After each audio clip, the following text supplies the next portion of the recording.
Prologue. There was blood everywhere, and somebody was screaming. It was such a tortured scream, one that seemed to echo for miles, yet never leaves your head. Save my baby. Somebody please save my baby. An entire eraser came hurtling at Aaliyah Hartman's face, and it wasn't the kind attached to the end of a pencil. No, that wouldn't be dramatic enough. Nope, it was one of those long, thick rectangular ones, and it hit her square in the forehead. She ducked on instinct, afraid more might come, and put a hand on the sore spot. Tears began stinging her eyes against her will, but she wouldn't give these losers the satisfaction of watching her cry. The entire classroom was laughing as if this was the greatest thing any of them had ever witnessed. Who did that? The creative writing teacher, Mr. Sowell, roared over the laughter. Nice ending, Hartman. Josh Banner and his group of lapdogs sneered. Was that you, Banner? Principal's office now. It wasn't me, Teach. It was Devin, he said, shrugging. What the fuck, dude? You said you wouldn't tell. Devin, principal's office now. Devin smacked his tongue, grabbed his bag and pushed out his seat, almost knocking it and his desk over. This is such bull, he said, storming out the door in the back of the class. Are you okay, Hartman? Your presentation was great, as always, Mr. Sowell said, the edge in his voice lifting just a bit. She shook her head slightly, stood up, and walked back to her seat, all without lifting her head. He's my child as well, Beth. No, Beth. Beth, no, I understand that, but you can't do that. Listen here, you bitch. You will not take my son. Beth, hello, Beth? Fuck. Angelo Marino threw his phone at the hotel bed and put a pillow over his face before screaming bloody murder. He pulled it from his face and tossed it at the wall, but his aim was off, and it knocked over the lamp near the bed. Shit. Fuck. Shit. It landed with a soft bang on the carpeted floor, and the light went out but the glass stayed in place. He took the 2 steps over to the lamp and examined it. Seemed to be fine, but when he flicked it off, then on. Nothing. He tried again and again and... Fuck! He dropped the lamp back onto the floor, walked over to his bed, grabbed his phone and turned it on. The flight he had booked for tomorrow was still on screen. No way would he leave his son with that deranged bitch. I love how your beard tickles me when we make out. Mackenzie Russo chuckled in between kisses. The boy whose leg she was currently humping. The one boy she wasn't supposed to be doing this with. This meaning cheating on her boyfriend, so really she shouldn't be doing this with anyone. But if in some weird situation where she were supposed to be doing this with anyone, Anthony Kirk would be the absolute last person she should be attracted to. I love how your parents are never home, and they're dumb enough not to lock their medicine cabinet. He was absolutely using her, but she understood him and why he was how he was. All his life, he had been ignored by his parents and would stay over at Mackenzie's, in the basement at night, whenever Mackenzie's dad and mom weren't home. They were twin souls. The only difference was that her parents had money, and his didn't. Yeah. Hey, you know Lyle is going on this class trip, and so we won't be able to do anything while we're there? He shrugged, said, okay, and tried to kiss her, but she pulled back. That doesn't make you jealous, right? Because I can't have you acting jealous like I'm yours or something. I don't even like you, so why would I be jealous? Yeah, you're hot or whatever, but you're not my type. There goes that shield again. He always did that anytime it came to feelings, deny, and insult. She rolled her eyes. So you're not jealous. Got it. Good. Now will you shut up so we can get back to making out? She smiled. That sounds nice. He leaned in and started kissing her again. People are going to start talking if we keep meeting like this, Mr. Devon, said the principal of Barton High School, Mrs. Lauren Castle. In that case, we should give them something to talk about, Devon said with a sly smile, as he sprawled out in the uncomfortable chair he had grown accustomed to over his time in this dump of a school. What will I do when you finally graduate and I have nobody to entertain me with such tasteless jokes? He smiled. Come on, Lauren.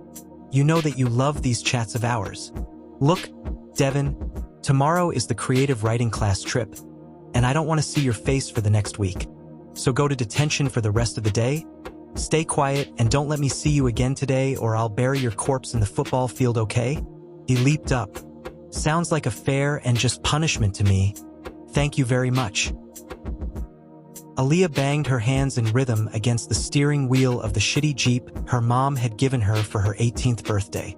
Angelica always did the trick to uplift her spirits after a shit day, and today, she needed them more than ever. She had discovered the band 2 years ago, and they had quickly become the lifeline she didn't know she needed. It's not me, it's you, da-da-da, because your love is a rope around my throat, and you pull it, da-da-da, and you pull it, da-da-da, and you pull it. The door of the house she was waiting outside finally opened, and her best friend, Mackenzie Russo, stepped out, the door shutting behind her, the asshole. Not even a kiss goodbye. Mackenzie was smiling and skipping like some kind of schoolgirl. He didn't even say goodbye, Aaliyah said. Mackenzie situated herself in the passenger seat and immediately started checking herself out in the mirror. I know. It's kind of a turn-on. You, red. That's so disgusting. Okay, virgin. Save the judgment for when you learn what a turn-on is. Aaliyah rolled her eyes. I know what a turn-on is, and I'm only a virgin because our school is full of boys.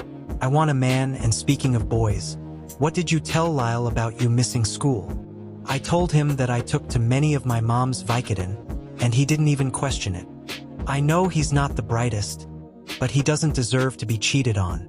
Okay, enough. Aaliyah threw up her hands in surrender. I'm just saying. Don't. If I want your opinion on it, I'll ask. An awkward silence blanketed the car. So where do you want to go? Aaliyah asked, forcing herself to sound happier than she was. Lyle's at that bar up on Miles Street. He's with Tyler. Mackenzie said, playfully pushing her. We should go, you know he likes you. Yeah, but he's just so. Tyler. Mackenzie rolled her eyes. You'll never get laid thinking like that. What if I don't want Tyler to be my first? Mackenzie shrugged. Then don't sleep with him, but I want to go see Lyle. Fine. You got your fake ID with you? Or do we need to go grab it? It's in my purse. You're so beautiful, Barn Soul said, staring in his fiancée's eyes in the candlelight. And I can't believe I'm going to be able to call you Tyler Soul in just one more week. I must be the luckiest man alive. She smiled that amazing smile of hers, that one that never failed to brighten up a room. Mrs. Soul, it just sounds right, she said dreamily. He kissed her nose, and she giggled as she closed her eyes. He grinned. Her ability to fall asleep no matter what was happening around her was both impressive and beyond adorable. The electricity was out, ergo the lit candle by the bed. He just had to make it through the senior class trip, and he'd be married to the best thing that ever happened to him. He blew out the candle, pulled Tyler close, and closed his eyes, breathing in his soon-to-be wife's scent. Hey Dottie, can you take out the trash, please? Dottie Teal dropped her paintbrush, stepped back, and admired her work. What the heck? Her younger brother Leon exclaimed from the attic stairs. She turned and glared at him. Why are you in my room? Calm down, freak. Mom just asked you to take out the trash. He climbed the rest of the way up the stairs. Did you draw a bunch of dead people? What is wrong with you? Get out, she said, stomping towards him. Yeah, whatever, weirdo, he said, going back downstairs. She followed his retreat and screamed, and stay out, before slamming the door. Babe, do you have any Vicodin? I'm trying to be high as fuck for this flight. Lyle Cancer said into Mackenzie's ear, moving her blonde hair out the way and kissing her neck. Anthony Kirk watched the interaction with annoyed curiosity. I'm down to my final 2, and I want them. Please, Kenzie, Lyle said, kissing her neck again. Anthony whipped out his phone and hit dial on her number. She picked up after the 4th ring. Hey Aaliyah, where are you? It was hot how easily she lied. Meet me in the girls' bathroom now. I'm here with Lyle. Now. He hung up before she could respond and walked to the bathroom. Took her 2 minutes before she joined him. What? She screamed, whispered. Give me your last 2 Vicodin. She took a step back. How do you know about that? Doesn't matter. Give me them. What? Why? I was going to take them. Give me them now, or I'll show Lyle that video of you with my dick in your mouth. She flinched. No, you can't. You said you wouldn't. Give me the Vicodin. Uck. I hate you, she said, pulling out the small medicine bottle and threw it at him. Is that all? Yeah, you're dismissed now. Fuck you. Angelo repeatedly tapped his foot against the airport floor. He could not get into the air fast enough, and every second that passed was another second his bitch of an ex would fill his son's head with lies. He looked around the packed airport. There was a bunch of school kids packed inside the boarding area, and his eyes lingered on the blonde girl exiting the bathroom. She was a good height, and those low-cut jean shorts squeezed her petite butt. High school girls these days were sluts, he thought, still admiring how her clothes fit. He got a text that pulled his attention away. Good, everything was in place. You don't have to help him, Care, Dottie said, touching the arm of her one friend in the world, Carrie Lightman. He's, sick, and without Mom around, he'll need somebody, Carrie said, avoiding her look. Care, he molested you and hit your mom. He doesn't deserve your help. Stop talking like you know anything about it, because you don't. Care, I'm not. It's whatever. They sat in silence, listening to the sounds of the airport around them and the conversation of their classmates. You remember that art contest you pestered me into signing up for?